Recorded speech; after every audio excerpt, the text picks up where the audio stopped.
En este tercer video del taller de herramientas de coaching para profesionales de salud, uno de los puntos con los que voy a comenzar es un punto de reflexión que he tenido durante los últimos años y que he compartido con muchos colegas, y es: siguen existiendo las órdenes médicas, tienen razón de ser. Hasta en la nomenclatura de las historias médicas existe una hoja que se llama órdenes médicas. El récipe que elaboramos para el paciente tiene la estructura de una orden médica. Es decir, se pierde esa relación de confianza porque el médico, la enfermera, en algunos casos la nutricionista, se transforma en un experto y el paciente es el devoto que cumple todo lo que se le diga. Sí y no. Sí, en el sentido que es importante que existe una confianza del paciente en la capacidad científica humana del médico, de la enfermera, del nutricionista, del psicólogo, de cualquier profesional de salud. Eso no lo podemos perder de vista. Pero si tiene que hacer lo que yo le diga, a la final esa motivación externa no va a durar mucho. Y es habitual entonces que se empeñen en cumplir un tratamiento, una dieta, 1, 2, 3 semanas, y luego se olvidan y vuelven a la consulta con el mismo problema inicial. ¿Por qué? Porque simplemente no se cambió la mentalidad del paciente con la que se generó el problema.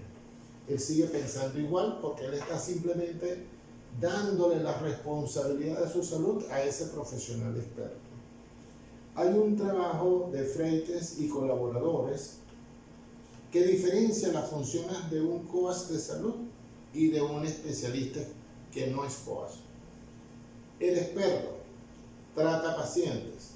El coach ayuda a los pacientes a ayudarse a sí mismos, es decir, los empodera, los hace responsables, que es el llamado que ha hecho la Organización Mundial de la Salud para trabajar en los campos de salud y obtener mejores resultados. El experto educa.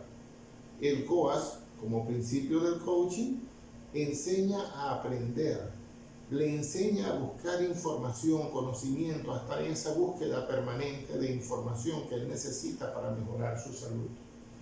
El experto descansa en sus conocimientos y en sus habilidades como experto. La relación se basa en que yo lo sé, en que yo puedo, mientras que el coach, la responsabilidad termina al final en la autoconciencia que desarrolla el paciente de su enfermedad. Este punto es sumamente importante. ¿Por qué? Porque si el experto, el especialista en cualquiera de las áreas es el responsable de mi salud, si yo no lo obtengo es porque esa persona probablemente se equivocó, no hizo lo que tenía que hacer. Es diferente cuando yo asumo esa responsabilidad como paciente.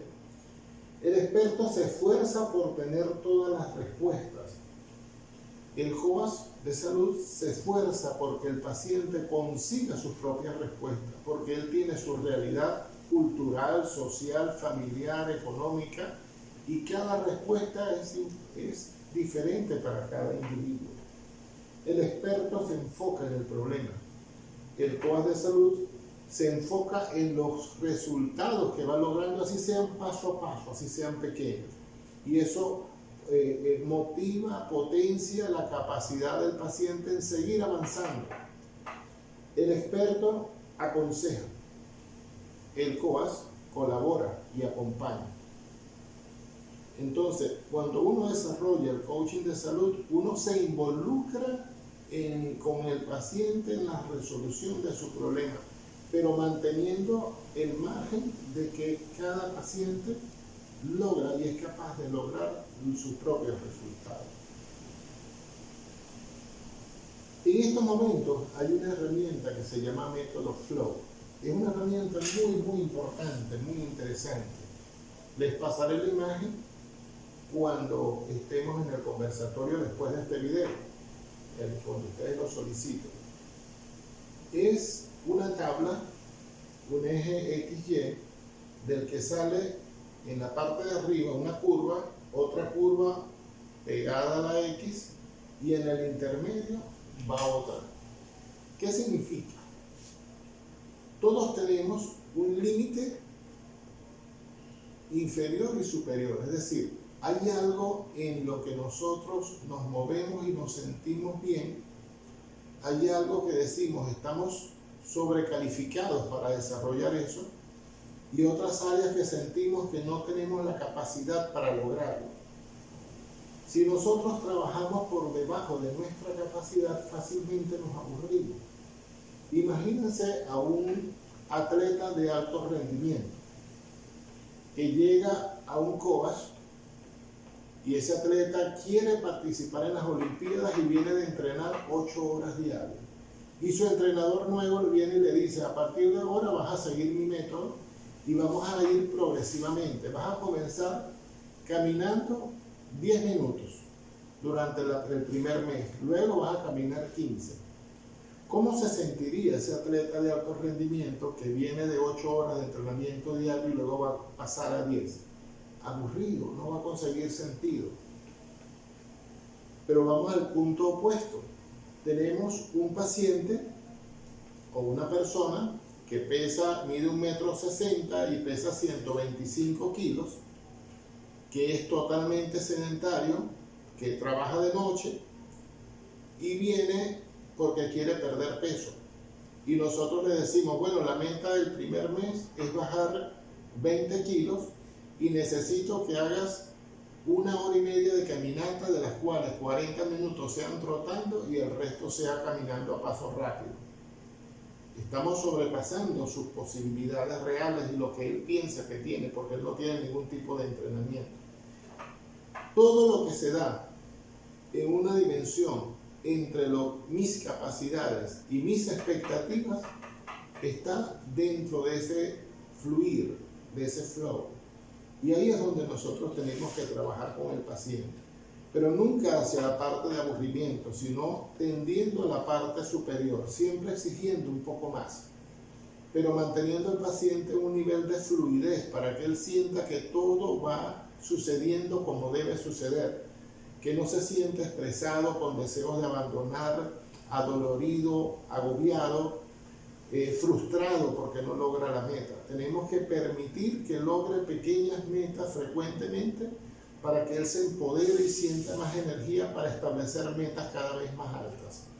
Entonces, el método Flow, la imagen la verán próximamente.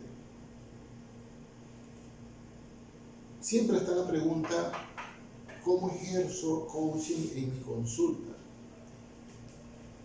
Realmente en el sector público, donde a veces la meta para un médico es atender 8 pacientes en 1 hora, o para una enfermera atender un piso de hospitalización con 60, 70 pacientes, o una nutricionista atender 3 o 4 áreas de hospitalización con un total de 180 pacientes, es difícil, indudablemente. Pero ahí viene algo interesante, el coaching no es solamente para otra persona. El coaching comienza aplicándolo nosotros mismos, conseguir nuestro nivel de estabilidad emocional, nuestro nivel de fluidez, nuestro crecimiento interior. Pero idealmente el coaching necesita ciertas condiciones para establecerse. Una sesión de coaching con mentoría, como lo hacemos los profesionales de salud, no debe durar menos de 45 minutos. Dependiendo del objetivo de cada consulta planificada, puede ser realizada en un ambiente de consultorio o en un ambiente al aire libre. En la primera consulta, nosotros lo que tenemos que tener es mucha escucha activa y mucha pregunta de valor. Si estamos atentos escuchando lo que nos dice ese usuario, ese paciente, van a surgir preguntas que no vienen dadas con la intención de preocupar o de mostrar al coaching que está equivocado, no, vienen con el objetivo de generar una inquietud en el coaching para poder posteriormente establecer alguna meta, un plan de acción y nosotros conocer bien a esa persona con la que vamos a entablar relación. Toda consulta médica tiene una tríada. Esa tríada en la que nosotros participamos les dije en el video anterior, tiene 3 partes: formación, mentoría y coaching. Entonces, esta consulta de coaching de salud, donde inevitablemente seguimos siendo profesionales y tenemos que aportar alguna orientación, que es la mentoría, la tenemos que ejercer dentro de lo que llamamos un paradigma colaborativo. Esa frase es muy importante. El paradigma colaborativo diferencia la relación entre el profesional de la salud y el paciente. Porque en el paradigma colaborativo, lo que tiene que hacer el paciente se modifica por lo que él quiere lograr dentro de la orientación y la formación que nosotros le damos, dentro de la asesoría que le brindamos. No es que él va a hacer lo que quiere, es que él va a aprender a hacer lo que necesita para mantener su salud y alcanzar el bienestar. Les he dicho varias veces que los coaches no somos motivadores, pero tenemos que ayudar al paciente a definir esos factores intrínsecos que van a generar esa continuidad en el mantenimiento de esa meta que se ha establecido. Y para eso vamos a hablar de 4 factores intrínsecos. Primero, la autonomía. La autonomía se refiere al control que él tiene sobre lo que hace. Y para eso una pregunta importante que podemos hacer: ¿qué depende de ti para lograr esa meta?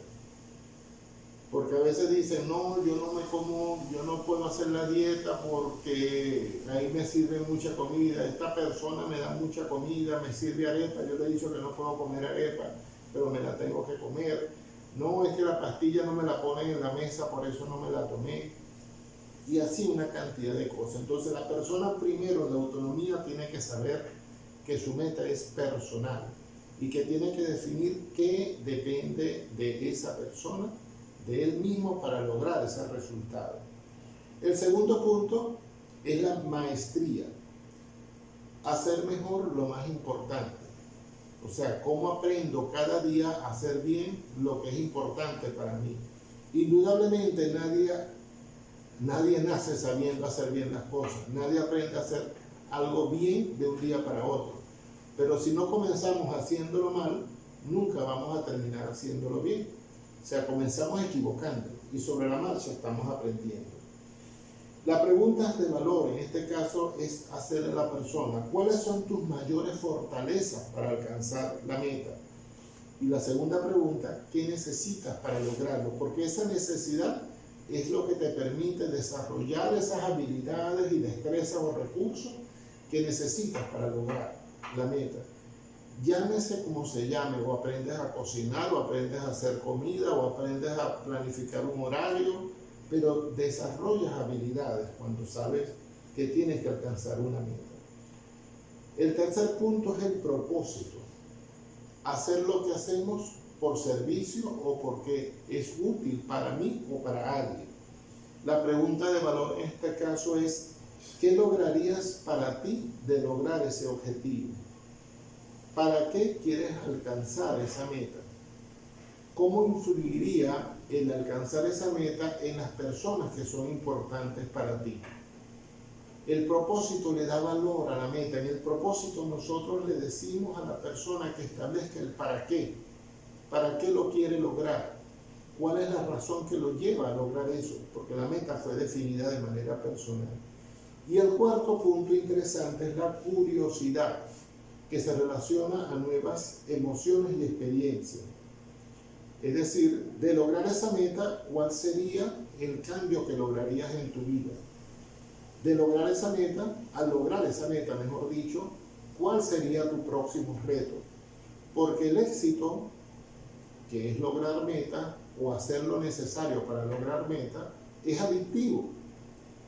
Y ahí significa que yo logro algo y al lograrlo me emociono, me establezco otra meta y continúo logrando y continúo logrando.